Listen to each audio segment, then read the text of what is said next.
नाज़रीन, मौलाना फजल रहमान साहब ने पार्लियामेंट के अंदर अपने खिताब के दौरान पाक फ़ौज और अदलिया के ऊपर सख्त तनकीद की है। एजेंसियों के हवाले से बात किया कि हम बात करें तो वो हमें उठा लेती हैं। पार्लियामेंट को बंद करने का मौलाना फजल रहमान साहब ने क्यों मशवरा दिया, इन तमाम चीज़ों के ऊपर आज के ब्लॉग के अंदर आपके साथ शॉर्टली और डिस्कस की जाएगी।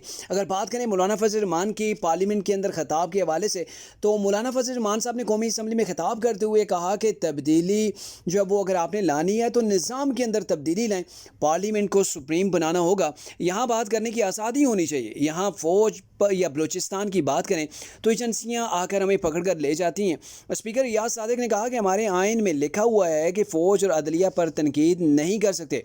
मौलाना फजल रहमान साहब बोले कि बात तो कर सकते हैं, इस्लाहात की तजवीज़ को मिलकर मुश्तरका तौर पर ऐवान के अंदर से जानी चाहिए।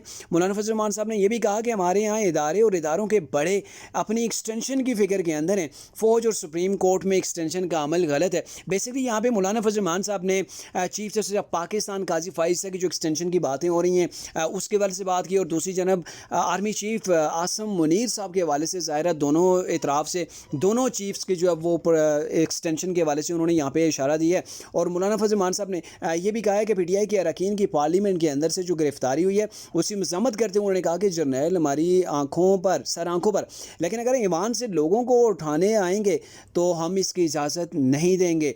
और मामला ये है कि रिसेंटली आपको पता है कि तरीक़ इंसाफ के लोगों को पार्लियामेंट के अंदर से पार्लियामेंट के बाहर से गिरफ्तार किया गया था उनके जलसे के बाद। तो उसके ऊपर मौलाना फजल रहमान साहब ने यह कहा कि अगर ये पार्लियामेंट के अंदर आके ऐसे करते हैं तो इस चीज़ को जो है वो बर्दाश्त नहीं किया जाएगा।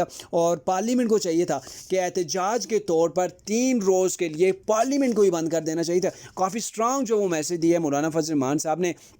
और फिर उन्होंने ये भी कहा है कि मौलाना फजल रहमान ने अपने खिताब के अंदर ये भी कहा है कि हमें तस्लीम कर लेना चाहिए कि हमारा अदालती निज़ाम जब वो फरसुदा हो चुका है, जत्थों को ख़त्म करें। जब इन्होंने तनकीद शुरू की जो सुप्रीम कोर्ट है या फिर हमारी जुडिशरी है, तो उसके अंदर से कुछ हक़ाइक़ जो फैक्ट्स हैं उनके ऊपर मौलाना साहब ने तनकीद की, कहा कि जत्थों को ख़त्म करें और पार्लियामेंट को मजबूत बनाएं। अदालतें सियासी ग्रोह बन चुकी हैं, कोई अदालत किसी को सपोर्ट करती है तो कोई किसी को। हुकूमत को कहूँगा कि अदालती निज़ाम में इस्लाहात लाएँ और इसके लिए अपोजिशन को साथ मिलकर जब वो आगे लेकर चलें।